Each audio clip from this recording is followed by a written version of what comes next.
Welcome to this explainer. Now, what we're about to dive into might sound a bit like science fiction, or maybe straight up fantasy to us today. But for centuries, the concepts we are going to discuss were considered the absolute cutting edge of medicine.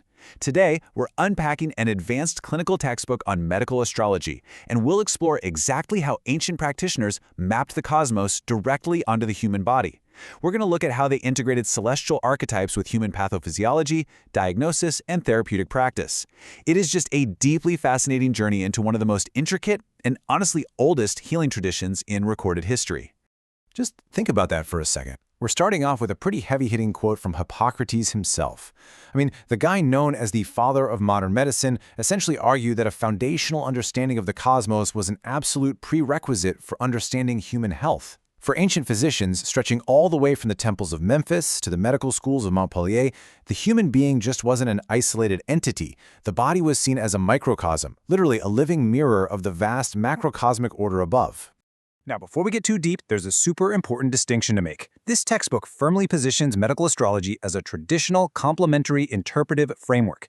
It is explicitly not a replacement for modern, evidence-based medicine or licensed clinical care.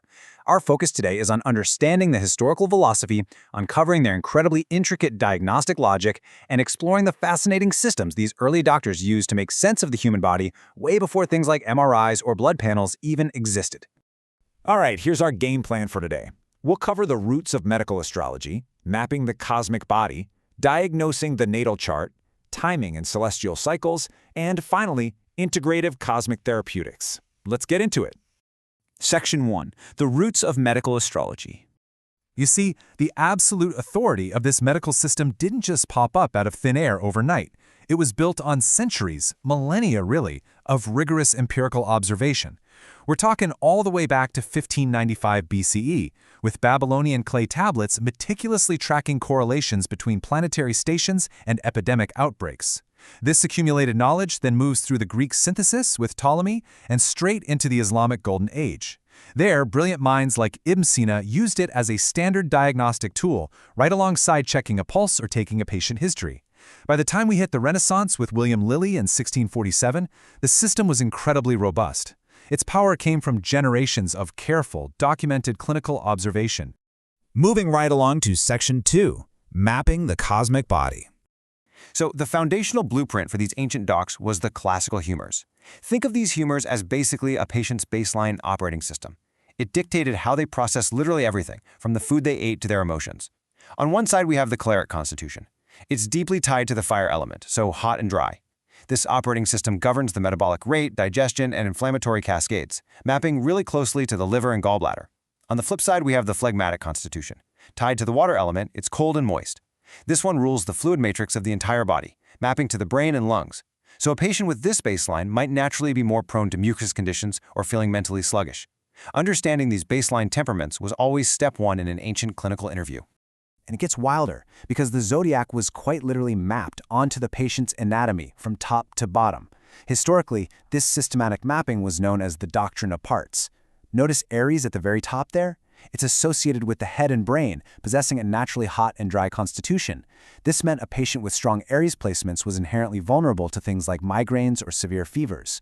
Moving down the body to Cancer, we see it ruling the stomach and breasts with a cold and moist constitution, highlighting a vulnerability to fluid retention or digestive stagnation. Libra governs the kidneys and adrenals in the midsection.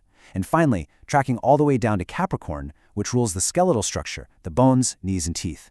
Capricorn carries a tendency toward cold, dry vulnerabilities like arthritis or joint stiffness. It was a complete head-to-toe anatomical guide. All right, Section 3. Diagnosing the natal chart. Now, the source text emphasizes this really fascinating concept, a probability landscape. This is absolutely crucial to grasp. The practitioner didn't read a patient's natal chart as some inescapable, deterministic destiny where getting sick was 100% guaranteed. Not at all. Instead, they viewed it as a highly dynamic map of physiological tendencies and specific vulnerabilities. It showed the doctor exactly where the body might face stress under certain conditions. This allowed them to make clinical interventions and major lifestyle changes long before an illness ever fully manifested. In a way, it was their ancient version of preventative medicine and genetic screening. To figure out a patient's baseline vitality, practitioners looked for a very specific marker called the high leg. Yeah, it's an old piece of clinical jargon, but it basically defines the primary source of life force, the giver of life. By identifying the high leg in a chart, along with its associated planet, the physician could accurately gauge the individual's constitutional resilience and deep vital reserve. To put it in modern terms, identifying the high leg was kind of like checking the patient's constitutional health bar in a video game. It told the doctor exactly how much natural fight the body had left before they even began any treatments. When they were actually sitting down to structure the chart for a diagnosis, the practitioners zeroed in on 3 highly specific astrological houses. The 6th house is where they looked for everyday illnesses, occupational health hazards, and those annoying chronic conditions based on a patient's daily habits and diet. But things get much more severe in the 8th house. This was the zone of profound physical transitions, pointing to necessary surgical interventions, severe regenerative crises, and literally life-or-death scenarios. Finally, the 12th house was the zone of hidden pathology. This covered elusive, hard-to-diagnose issues. Think hidden immune system disorders, long-term convalescence, and deep psychosomatic patterns that completely eluded standard observation. Which brings us to Section 4, Timing and Celestial Cycles. Okay, imagine your doctor today starting a highly precise stopwatch the exact second you start feeling sick, and then using that timestamp to map out the whole trajectory of your illness. Ancient practitioners did something remarkably similar using a tool called a decumbiture chart. This was the highly specialized practice of casting an astrological chart for the exact moment a patient took to bed with an acute illness. By tracking the precise onset of the sickness, the physician would meticulously calculate the movement of the moon from that specific, localized moment. This allowed them to predict critical turning points. They could anticipate exactly when a fever would break or precisely when a patient might take a dangerous turn for the worse.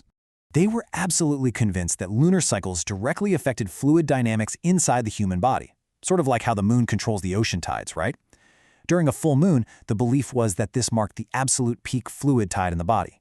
That meant maximum tissue congestion and a massively high bleeding risk. Because of that, elective surgery was strictly avoided at all costs during this phase. Conversely, the waning phase represented actively declining fluid tides. This made it the optimal, absolute safest time for medical intervention.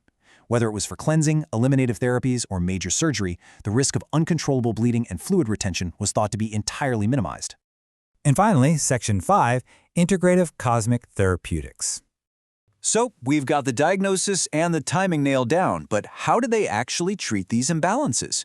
Well, the famous 17th century herbalist Nicholas Culpeper brilliantly laid out 3 really logical steps for matching natural herbs to a patient's chart. Step 1. Similars. You use the specific herb of the planet currently ruling the disease to address it directly and forcefully. Step 2. Contraries. Say there's a massive excess of heat in the body. You strategically use a cooling herb from an opposing planetary force to restore physiological balance. And Step 3. Sympathetics. You strengthen a fundamentally weakened organ by prescribing a supportive herb ruled by the planet that naturally governs that organ system. Applying these planetary correspondences to specific herbs is where this whole system gets incredibly strategic. Take the sun, for example. It represents purely hot and dry elemental qualities, so it logically links to stimulating, warming herbs like rosemary to directly treat vitality depletion or sluggish circulation. The moon, representing cold and moist qualities, links perfectly to soothing, fluid-regulating herbs like cleavers or cucumber. And notice Mars, also hot and dry, but intensely fiery and acute. A sharp Martian inflammation in the body might be treated with highly stimulating cayenne or garlic to aggressively push the immune response. Or, if the physician is deploying that rule of contraries we just covered, they might prescribe a deeply cooling lunar herb to systematically calm and quench that intense Martian heat. Let's put this into practice with a case study, integrative clinical application. Let's see how all these complex puzzle pieces actually lock together for a real patient presenting with Crohn's disease. Step 1. The patient has Virgo rising in their natal chart. Right out of the gate, this immediately flags the digestive tract and intestines as their core constitutional vulnerability. Step 2. The humoral assessment reveals a baseline cold and dry constitution, but it's heavily complicated by an acute Martian inflammatory overlay, which actually aligns perfectly with the intense inflammatory nature of Crohn's disease. Finally, step 3, the therapeutics. The practitioner prescribes Saturn tonification using nutrient-dense bone broth and specific earthy herbs to rebuild the structural integrity of the gut lining, and they combine that seamlessly with cooling lunar herbs like chamomile and marshmallow root to soothe that acute Martian inflammation. It's a highly logical, deeply systemic approach that literally ties the entire cosmos into one single cohesive treatment plan. All of this leaves us with a pretty profound final thought to chew on. Modern science is intensely studying things like circadian rhythms and chronobiology right now. We're constantly learning about exactly how our cellular bodies sync with the cycles of light, dark, and seasonal change. In so many ways, modern systems medicine today is actively validating what these ancient practitioners empirically observed millennia ago. So it makes you wonder, are the sky above and the intricate mechanics of the body within truly separate? It is a fantastic question, and one that effortlessly bridges ancient cosmic observation with modern human physiology. Thanks so much for joining me on this explainer, and keep exploring.